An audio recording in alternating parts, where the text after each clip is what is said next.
Alright tol, ito yung video.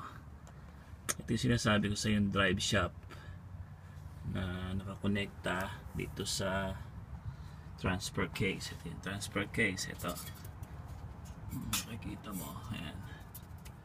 Ayan. Kung makikita mo yung leak, ayan. Ito yung transfer case. So ang leak nandun sa may drive shop. Kapag tumatakbo, siguro doon tumutulo. Ayan. Nung isang araw konti lang, ngayon ang dami na pero probably kapag siguro pinalitan, palitan na rin ang cross joint.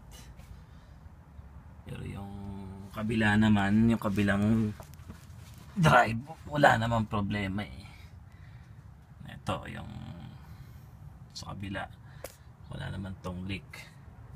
Ito yung back na drive shop. Ito yung kabilang ito yung front na nagko-control sa front. Ayan. Dito yung usually nandito dito sa gawin at dito pinapalitan yung seal. Alisin to. Tapos ito muna alisin, tatanggalin muna tong itong mga tornilyo na to, tsaka uhugutin tong drive shop, tsaka mapapalitan yung seal dito sa likod. So ganyan. So yan yung axle naman, ayun ang axle. Ayos naman yung axle, yung front at tsaka yung left tsaka right, okay naman, wala naman ako nakikitang leak.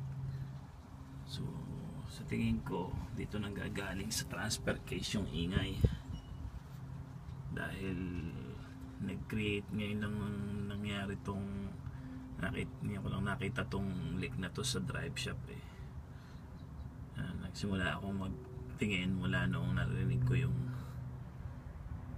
ingay ngayon. So ayun, okay.